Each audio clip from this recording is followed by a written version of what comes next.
we ran it on QI a few years ago. Yeah. Which was, there's no such thing as a fish. You mean there's no such thing as a fish? No, seriously, it's in the Oxford Dictionary of Underwater Life. It says it right there, first paragraph, no such thing as a fish.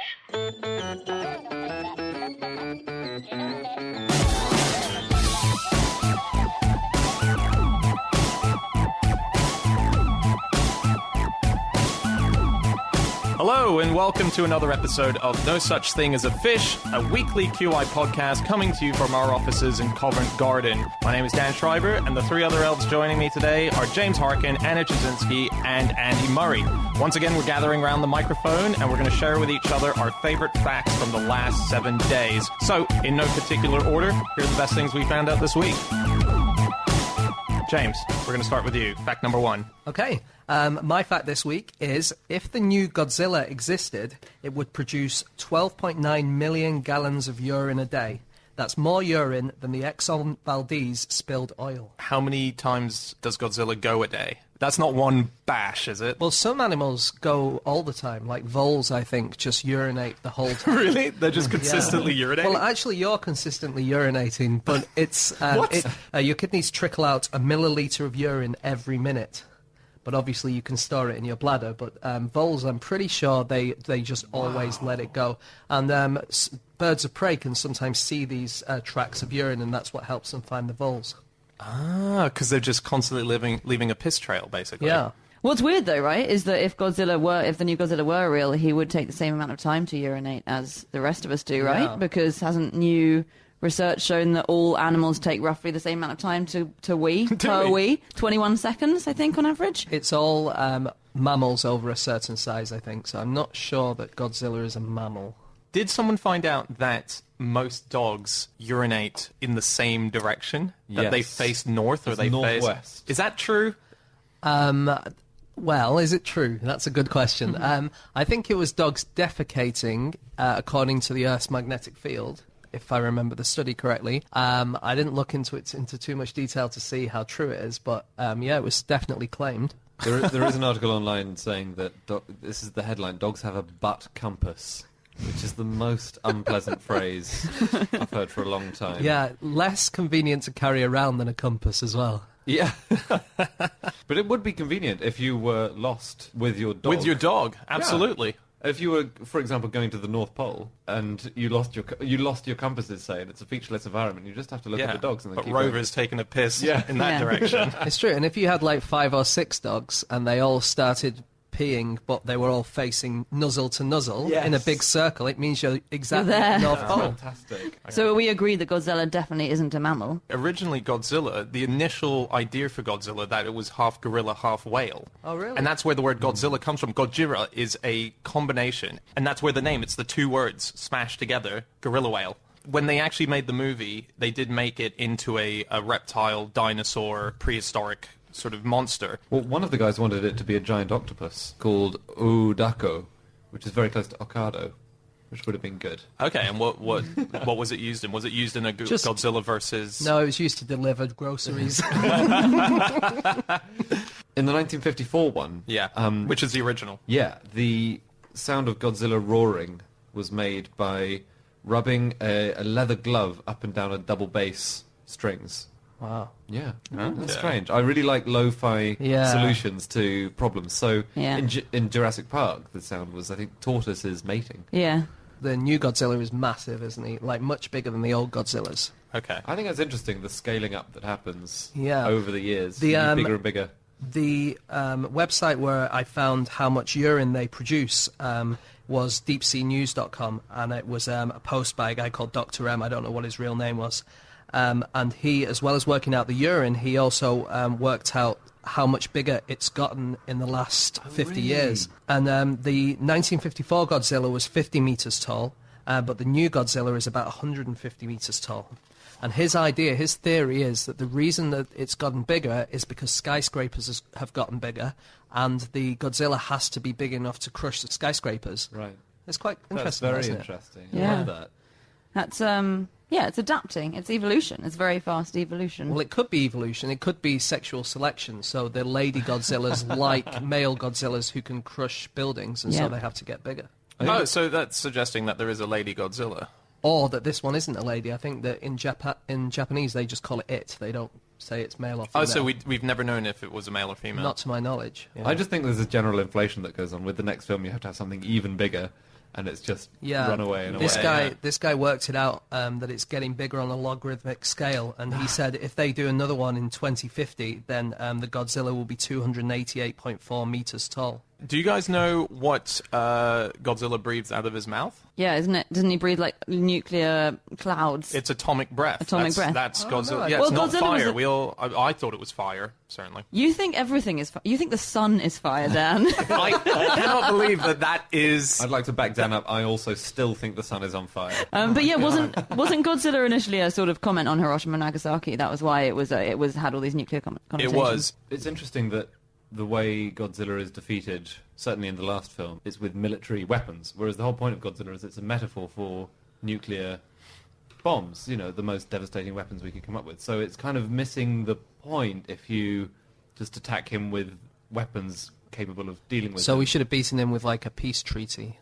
Yeah, or like in the War of the Worlds, where the aliens catch the common cold. Do you think Godzilla would have been as popular amongst like 10 to 15-year-old boys if the second half of the film had been like a Potsdam round the table peace treaty chat? Or just a load of people tried to sneeze on him. Sorry, can you repeat your last demand? So what I really like about your fact, James, which I know you enjoy doing and I like doing as well, is the fact that when you get like an original fact and you work it out, and it reminded me of one I think you found in 1339 Facts to Make Your Jaw Drop, which is that the Statue of Liberty wears a size 879 shoes. Oh, yeah. So I have worked out the shoe size of Godzilla. Have you? Now, it's the 50-meter Godzilla, so it's the original. So he wears UK size 1,680 shoes, which sounds weird because he's only a little bit taller. In fact, the 50-meter is smaller than the Statue of Liberty. But he has bigger feet, so there was a press release at the time which gave the measurements of his feet. Did you say 1680? 1680. So in US size, that's 1679.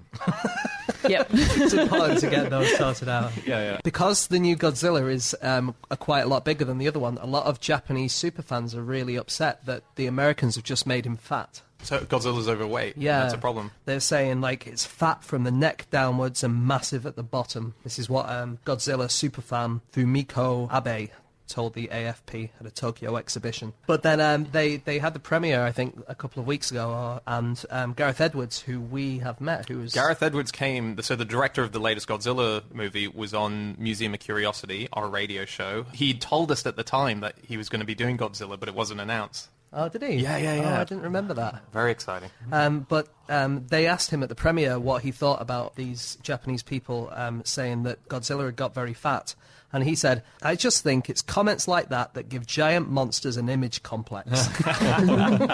It's such a great comeback. Yeah. Okay, let's move on to fact number 2, and that one's yours, Anna. Yeah, this is one of my favourite things I've ever found. It's that the real Long John Silver from Treasure Island was father to the real Wendy Darling from Peter Pan. The real Long John Silver. The That's guy right. on whom Long John Silver is based, a guy called William Ernest Henley, who was a poet, and he wrote the poem Invictus, by far the most famous thing he did. Was that Nelson Mandela's favourite one? Yes. Yes, and Barack Obama quoted it, didn't he? The last verse of it at his funeral. Mandela supposedly read it in prison to everyone, Really? and that got them all kind of, staying fantastic. positive. It's a fantastic poem. So It that's is. his most famous poem, this guy. Yes, which I don't know if this will ever go in, but I do really like the last verse, which is, it matters not how straight the gate, how charged with punishments the scroll, I am the master of my fate, I am the captain of my soul.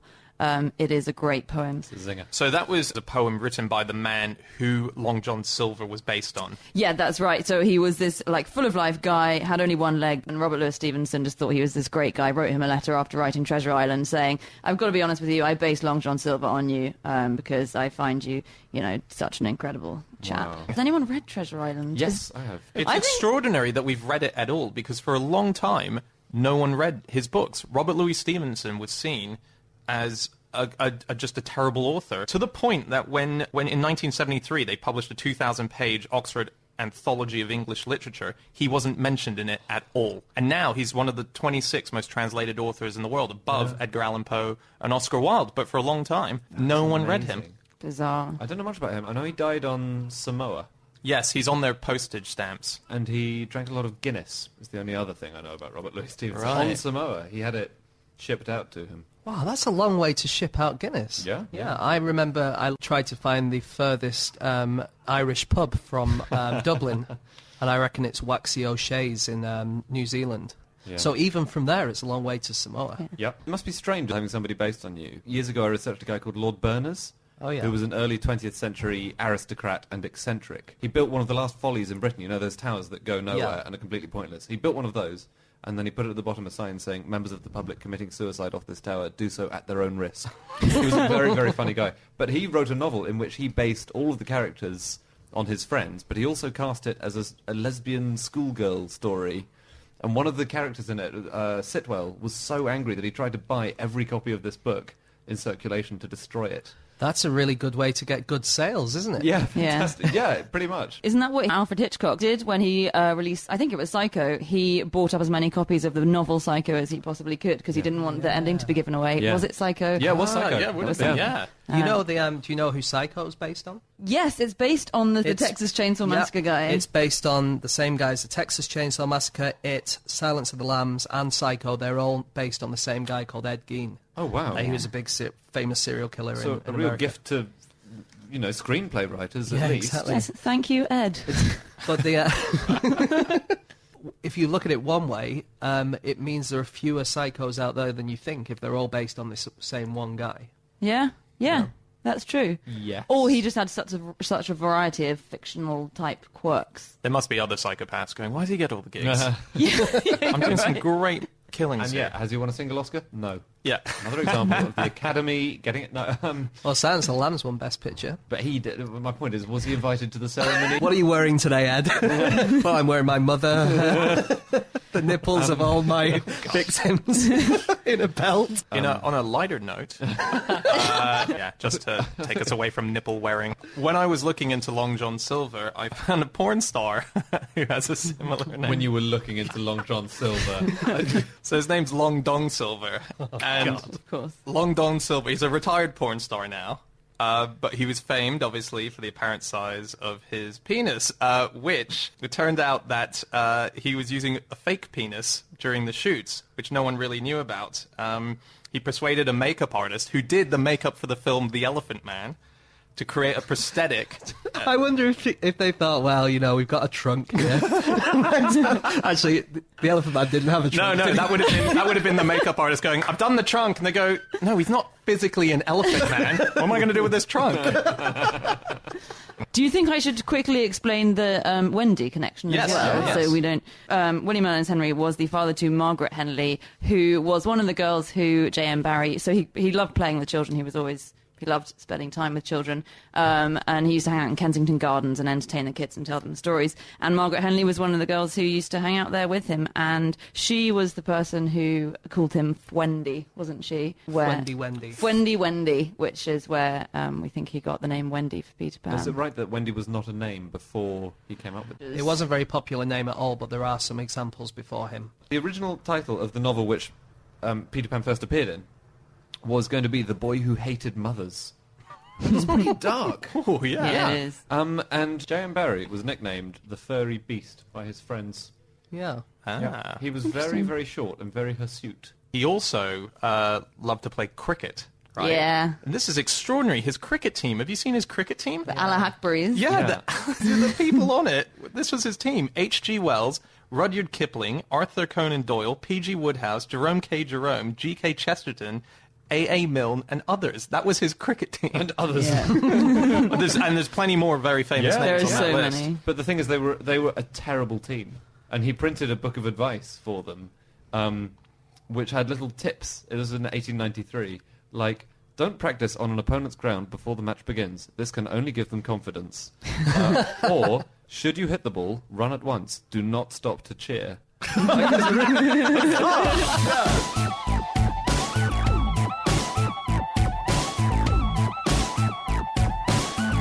Okay, time to move on to fact number 3, and that is, I believe, my fact. My fact this week is that the tinfoil hats that conspiracy theorists wear in order to stop the government from sending messages into their brain actually does the opposite. It amplifies the signal, almost to the point that if there were 1,000 people in a crowd and they were the one with the tinfoil hat, that's the only brain that would actually get the brain messages. It's like a huge antenna that they're wearing. How do we even know that? Well, it was a study by a bunch of students in America who just wanted to look into the myth, I guess, because people were doing it. No one had actually checked it out before. And obviously we don't know how to send messages into people's brains or take them out. As far as I know. James is shaking your head as if we do. We don't yet, but they're working on it. There's been studies done in the last couple of years where people have thought about a word and people have been able to work out what word they were thinking about by measuring their brainwaves. But they would work if they were made properly, right? So they are meant to be a Faraday cage which stops electricity passing through it. If it fully covered the head and properly tightly fitted it, then electromagnetic radiation could not get in. But as it is, if it's worn loosely or designed as sort of, just a skull cap, then it gets in. But I love the idea that you would make one that was so good that the government couldn't get in, but also then you would immediately asphyxiate. Did you guys know that the Vatican used a Faraday cage in 2013 to shield the Sistine Chapel from eavesdropping? So no one could hear who they were electing as Pope, because there was, I think in 2003, was it, the Pope before that was elected? There was a leak in Germany, and so they put a Faraday cage in the Vatican. Massive tinfoil cardinals. Cardinal hat. That's great. Have you guys heard of Stealthwear? This is a company who make clothes that make the wearers invisible to infrared surveillance cameras, particularly those on drones. So the idea is that you wear these clothes and drones can't see you, and it's supposed to make you safe. Say you were being infiltrated by the American government who were looking at you with drones, they won't be able to see you anymore. They make hoodies, they make full-length burqas in this kind of material. The burqa goes for $2,300, the hoodie is $481. But unfortunately, due to the high cost and limited availability, so far they've only sold one item, a scarf. I know where we should put all the secrets. In my neck. Swallow them, but not completely. Speaking of hats, useful hats, the following quote is from radiologist Richard Gerstel's 1950 book, How to Survive an Atomic Bomb. He said, "If you are caught outdoors in a sudden attack, a hat will give you at least some protection from the heat flash." I say some. That's true. You probably could mathematically calculate how much it gives you. It's just that it won't. It will by no means save your life under any circumstances. This is amazing. No army at the start of the First World War gave their soldiers metal helmets. Really? It took until 1915 and thousands of deaths before they said, The Wow. German army had leather, just little leather caps called Pickelhauben. Not until 1915 did people start making these helmets. And we have the image of the helmet from the First World War, the kind of shallow, again, innovated for the First World War. Didn't Francis Galton, who was, I believe, a relative of Charles Darwin, he invented a hat, didn't he? Yeah, it was a hat that had an air conditioning device in it. Or a little flap that opened the top, because it was the idea that if you thought too much about stuff, your head overheated. It does explain why my hair is always singed. Weird hats you mentioned. When was it dangerous to wear a hat? Why am I phrasing this like a QI question? Because I reckon that you'll get it, James. When was it dangerous? In Stockport, you used to be attacked if you weren't wearing a hat, because they had the hat industry. Was quite big there, and they thought it was unpatriotic to the town if you weren't wearing a hat. Actually attacked? Yeah, Not by just, like verbally or in print. Well, people or... throw things at you. Whoa! Yeah, mean, but So, not but as go on. mean as the straw hat riots. So in the early 20th century in New York, past September the 15th, it was socially unacceptable to wear a straw hat. It was a summer item. And if you wore a straw hat past September the 15th, then it was traditional for youths to come along and knock your hat off your head and trample on it. And in 1922, it got out of hand. So the straw hat rioters decided to start knocking people's hats off their head a bit early, and I think they approached a bunch of dock workers who were wearing straw hats on September the 13th, knocked the hats off, trampled them, started a fight, huge fight, riot, lasted 3 days, bunch of people ended up in hospital. Disaster. And in 1924, a guy was murdered for wearing a straw hat after September the 15th. So it was a dangerous business, actually. 3 days of fighting. 3 days days of riots, the Straw Hat riots. One last thing on conspiracy theories. Okay. I like the randomness of them because they're often so connected, but often they also have very strange outposts. So I found a list of conspiracy theories online, and this was 16 conspiracy theories that have been proved to be true. Someday scientists will use millions of genetically modified animals in experiments. Scientists all over the world are creating bizarre human-animal hybrids. Obama is making government employees spy on one another. And pro wrestling is fake. It's number 7 on this list. Wow. Should we move on? Sorry. We were Yeah. on Brothers and Sisters before. Literary Brothers and Sisters and Family Connections. Yep. The guy who came up with the first ever tin hat was Julian Huxley, who was the brother of Aldous Huxley. Really? Yeah, it was in a short story called The Tissue Culture King, about a scientist who is lost in a jungle kingdom, and he offers to culture the king's flesh so the subjects can worship him in their home. And then this allows the king to exert telepathic power over the entire kingdom. And in that story, he says we used caps of metal foil, which reduced the effect on ourselves. So it started as a fiction in a short story. Wow. That is great.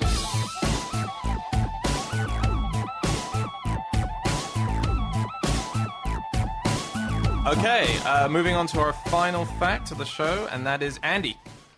My fact is that geese sometimes fly upside down to lose height quickly when they're coming into land. Rather than doing a long, slow descent, it's like a shortcut for them, like a life hack. But the best thing is they flip their body upside down, but their head and neck stay the right way up. So they do a twist so Yeah. that it just looks weird. It looks like really bizarre. You see the neck and the head are perfect, and then they've got this weird upside down body flapping away beneath them. Crikey. Yeah, and this is called whiffling. So great. Nice word. I know geese the only animal to do that. I think there are a few others which do it. The description I read is that it looks like they're a falling leaf. of Yeah, what they there's look good like. footage which we can put up online on the podcast page. Uh-huh. Yeah, and there are amazing photos of it being captured mid-flight. Yeah. It looks brilliant. Yeah, so I started looking up things about flying upside down. Oh, yeah. And planes which are flown upside down. There was that movie, wasn't there? Flight. With Denzel Washington, yeah, the Robert Zemeckis movie. I got distracted. This fact should be a lot better researched, but I got distracted watching a 10-minute clip from Flight. Was it the bit at the start where he flies upside down? Yeah, it was that. Did you see that Boeing issued a statement after the film came out, and they said the MD-80 cannot sustain inverted flight. The MD-80, as with all commercial airliners, was designed to fly upright. So that was a bit, Do you remember that plane that flew under Tower Bridge? Oh, yeah. When Remember was that? that? No. Yeah, you must remember it. I remember the Arc de Triomphe one. Go on. Well, in 1919, someone flew a biplane through the Arc de Triomphe. And the Arc de Triomphe is big, but it's not that big. No. And it was the wingspan of the plane plus maybe a metre on either side. Wow. It's such cool footage, and we can put that up online Yeah, as well. let's put that up. Yeah, it's amazing. The guy who flew under Tower Bridge I was talking about, this guy was called Hawker Hunter, and he flew under Tower Bridge on the 5th of April 1968. He did it as he flew across the Thames as a demonstration against Harold Wilson's government, and he was struck off from the RAF for it, I think. And weirdly, there was a quote from him when they asked him about it, and he said he was flying down the Thames, and he said, "Until this very instant, I had absolutely no idea that, of course, Tower Bridge would be there." Where did he think it was going to be? I don't. Just going back to animals in the air very quickly. So geese flying upside down. This is something that I found out weeks ago, and I've mentioned it to you guys a bunch before, but we haven't said it on the podcast. It's about ladybirds. This really surprised me. That recent research has shown that ladybirds, who were thought to have only flown at a height of, say, our shoulders, an average human's shoulder height, actually have been found flying at the height of 3,600 feet.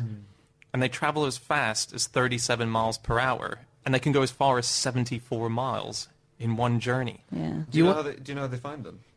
What do you mean? They originally found this out because obviously you've got to be at that height to find one.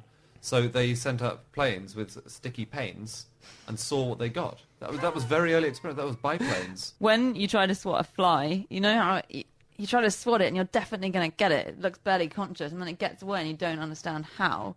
And apparently this is because the moment they see you coming, they do a somersault rather than just falling, and that speeds up their descent. So they just drop into a somersault. You can sort of imagine it, and I wouldn't be able to explain the physics. Maybe you would. And then they pick up the air with their wings and fly away. That's so cool. Little somersault. Tennis racket, that's what you need.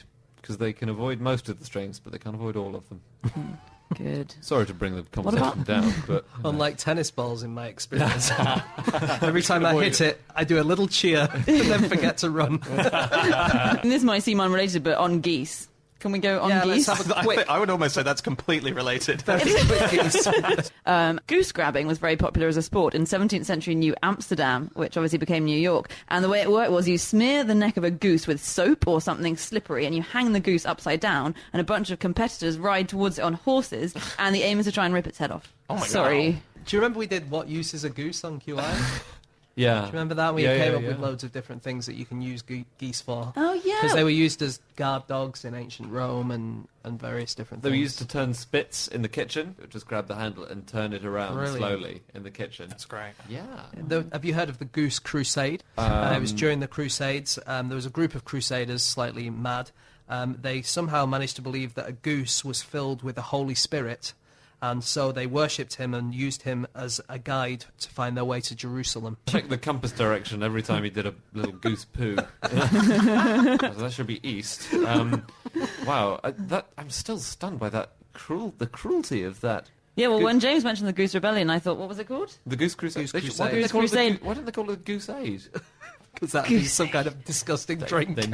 Oh, God. Yeah. Foie gras smoothie. If life gives you geese, make Goose Aid.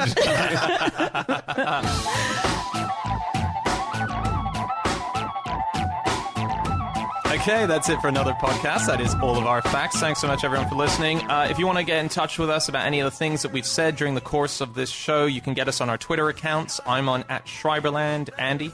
@AndrewHunterM. James? @Egg-shaped. Anna? Still fighting against the avalanche of requests coming through to us on Twitter and Facebook to get her on there. #Get Anna on Twitter. Hashtag bugger off, all of you.